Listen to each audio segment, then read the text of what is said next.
to the stand. Mr. Keenan? Mr. Keenan, you are presumed to be sworn in. Thank you for your attendance. Thank you. Please introduce yourself to the court, spelling your last name for the record. My case name is Mickey Keenan, that's K-E-E-N-A-N. Tell us a little bit about yourself. Well, I make my living as a detective with Midland State Police. I work with the Special Investigations Division. Mr. Keenan, what is so special about the Special Investigations Division? What really separates us from other detectives at the department is the number of cases we have that requires us to go undercover. What kind of cases would you be talking about? Really, it just kind of depends. I've worked human trafficking, crime rings, drug cartels, you name it. Sometimes the only way to keep our hometown safe is by tackling the problem from the inside, you know? And that's why we do it. Does a man in your position have to go through a lot of special training? Well, obviously, in order to have my job, you have to be an officer with some experience under your belt. They don't just hand every rookie a gun and a badge. You've got to prove that you can adapt to the situation, keeping attention off of you and maintaining control. It's no walk in the park, I'll tell you. And how many undercover cases would you say that you've worked on? Oh man, it's probably 10 or 11 by now. If you can include the Bancroft Covington business, it's a lot of hard work, but hey, somebody's got to do it, right? You mentioned Covington and Bancroft. Who are they? They were the suspects in my latest case. I had been at the commission since 2013. Mr. Avery Bancroft and Mr. Chase Covington. Objection, knew all Meredith. that. Response. Response. It is relevant to the case because we're trying to identify who those two suspects are. Well, predicated on that, I'm going to sustain the objection. Any testimony that was elicited be stricken from the record. Stricken. Okay. Do you see Bancroft in trial today? Yes. He's right over there. In a gray suit jacket. He's not actually. Let the record reflect that this witness has accurately identified the defendant. So reflected. He's So sitting reflected. there in a gray suit. It's reflected. All right. Why were you investigating Mr. Bancroft and Mr. Covington? Well, originally I wasn't focused on either of them at all, but the Gambling Commission itself. For years the department had been getting tips and hearing rumors of corruption, so I just put on the case to see if I could gain insight from the inside. And what led you to Mr. Bancroft and Mr. Covington specifically? Well, late last year, the Gambling Commission announced they would be accepting proposals and vote on who would get a brand new casino in Midlands. Mr. Covington is a voting member of the commission. I placed myself on his staff to see if there was evidence of any corruption in the proposal/voting process. And was there? Yes, there certainly was. And who was that corruption with? Avery Bancroft and Chase Covington. What do you mean by this?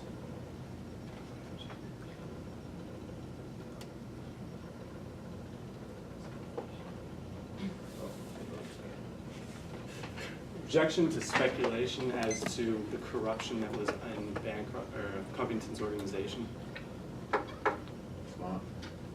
I'll move on. All right, sustain. Any testimony elicited be stricken from the record. So stricken. You mentioned there was two different instances. Let's take them one at a time. The first phone call, when was that? It was February 13, 2015. I was at Covington's office when Avery Bancroft called Covington. What did he say on this phone call? Well, Covington put it on speakerphone and Bancroft said, "I saw the announcement about a new casino. I'm putting together a proposal and I'd like to talk to you about it to, grease the wheels," as he put it. What happened after that? Objection, Your Honor, to hearsay. Response.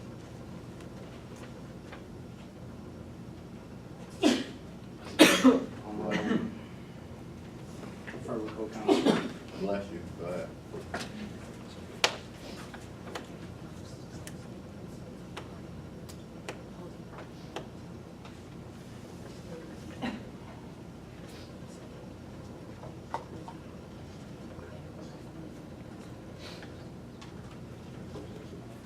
Opposing party representative Avery Bancroft made these statements.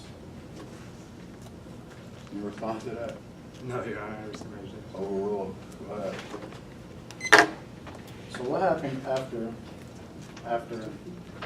Covington hung up the phone with Bancroft? Chase's tone changed, and he became really harsh and said, "Avery, I'm here with the staffer. I'll talk to you later." And then Objection, Your Honor, immediately to hung up. hearsay. That's the same question I just asked. That's the same question I just asked that he accepted. Is that your response? May I respond, Your Honor? You hasn't responded yet, so I mean, My response is that Avery Bancroft made the statement and accepted the opposing party. Your Honor, it's my belief that Covington actually made this statement and is an out-of-court statement used for the truth of the matter asserted, and that is under hearsay. whose statement is it? It's Covington's statement. Covington's statement? Yeah, I'll move on. Any testimony that was elicited be stricken from the record. Stricken.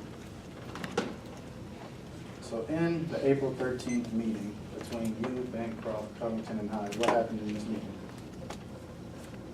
Well, Covington and Bancroft began to talk about the proposal when Chase started asking questions about money. That's when Bancroft said, "Of course, it's always about the money with you." There was then a long pause and complete silence. What happened then? I grabbed a napkin and pen to prevent breaking the silence. I saluted to Bancroft and repeated his own words, "It's always about the money." What did Bancroft then do? Bancroft took the napkin and pen and wrote down, "Yes equals 150K, then saluted across to Covington. What did Covington do with the napkin? Chase looked at it and said, "I don't think you understand what kind of position this puts me in." Objection, Your Honor, to hearsay once again. Got a response, counsel? I'll give you 20 seconds to confer with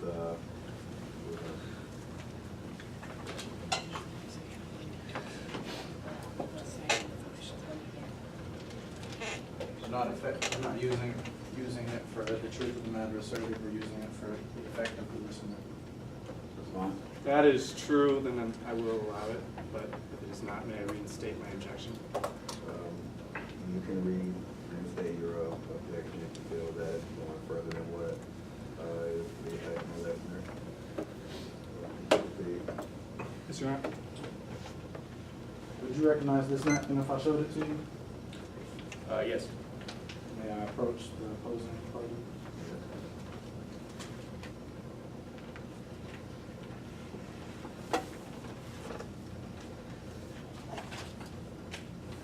I'll approach the witness. Okay.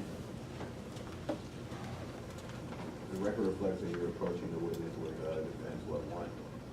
The record reflects I'm approaching the witness with prosecution. Prosecution one. So reflected. Is that a fair and accurate copy of the napkin that Bancroft was writing on in the meeting? Affirmative. At this time, the prosecution moves to admit prosecution. Objection, Your Honor, to lack of foundation. Your response? Affirm, co-counsel. No. The napkin we needed in our case because it shows that Avery Bancroft wrote figures on the napkin, that nobody forced him to write figures on the napkin. Yes, the objection is the foundation, that you have now laid a proper foundation for the admission of this evidence. So, what is your response to the foundation argument made levied by counsel? We have made a proper foundation of it. Made a proper foundation of it because Would you like to lay the proper foundation? not in the law. You sure? You don't want to lay the foundation for the last document that you just put in front of them? Yeah, I would like to lay the foundation. Okay, you go and lay the foundation with them. Do you recognize it? Do you recognize the napkin? Yes, I do. What do you recognize it as? What do you recognize the napkin as? This is the napkin Bancroft was writing on in the meeting on April 13th. Is it an accurate copy? This is a fair and accurate copy. Yes. Have it been changed in any manner? No, it's been changed in any manner. No, sir. Move to admit the prosecution law. Any objection? No objections, Your Honor, but I would like to reinstate my hearsay objection as they have not shown any effect on the listener. Sure, and your response to that?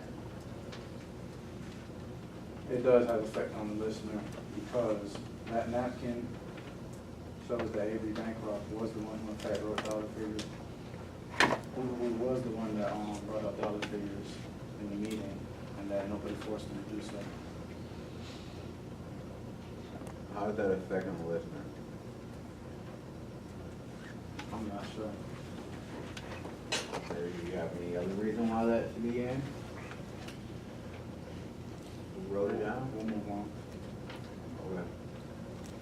All right, well, May the testimony that was elicited be stricken from the record. testimony stricken from the record, napkin stricken from the record. Any testimony to what was on that napkin is therefore stricken, cannot go into.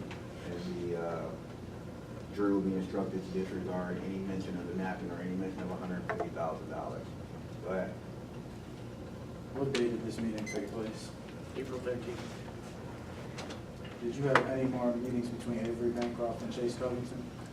Well, I was supposed to, but Chase Covington never showed up. And when was this? April 16th. Are you aware of what this trial is about? Yeah, Bancroft admits to bribing the gambling commission, but he's saying that I forced him to make the bribe. But I didn't. I did my investigation correctly. So why do you think your investigation was conducted correctly? I did my job. No one is perfect. But when it comes to this case, just like Mr. Warren said, I did most of it right. I asked Objection, Your open-ended- Honor, to hearsay.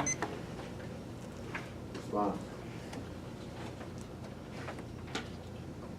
It's an in-court statement. Well, it's my understanding that this individual wouldn't have been able to hear that. Well, actually, this individual would have heard it, so what's your response? I rescind my objection. Alrighty. Proceed. I asked open-ended questions. I never mentioned a bribe first to Bancroft. When the issue of a bribe did come up, it was Bancroft who initiated the conversation. I only repeated what he said. I did my job correctly. I did not pursue him to make a bribe. Like Ms. Del Sesto said, I wasn't even around when Avery Bancroft made the bribe. No further questions. Alright, any questions on that, Mr. Warren? Yes, Your Honor. The floor is yours, Mr. Rogers. In court. You may. You graduated from the MSP, right? MSPD. Affirmative. You were the valedictorian of your class as well, right? Affirmative. So you're very familiar with the guidelines of undercover operations by the attorney general. So that means you're also familiar with the Reed technique commonly used into avoiding entrapment. Yes, sir. Could you explain to the members of the jury what the Reed technique is? You have to judge a person's posture as they talk and their response to things that you say. Now, when it comes to the day of August 16th, you met with Bancroft, right? Yes, sir. And that's the day that you supposedly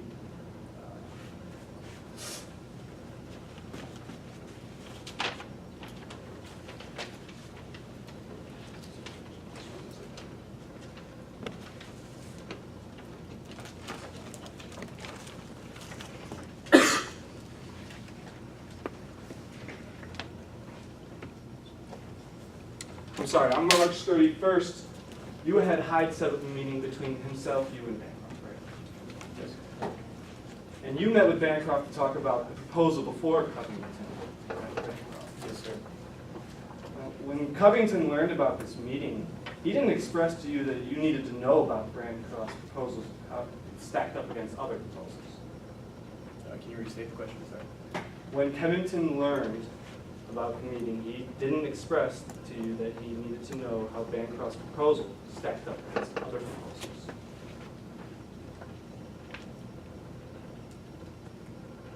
I don't recall. You don't recall? Nope.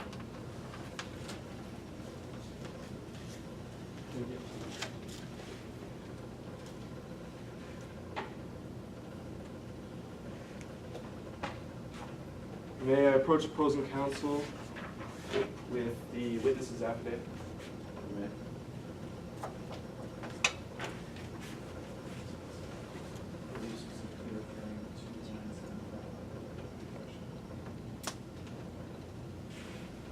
May I approach the witness with his affidavit? Can you read to the members of the jury specifically line 75? Covington indicated that Covington needed to know how Bancroft's proposal stacked up against the other proposals. So, once again, when Covington approached you,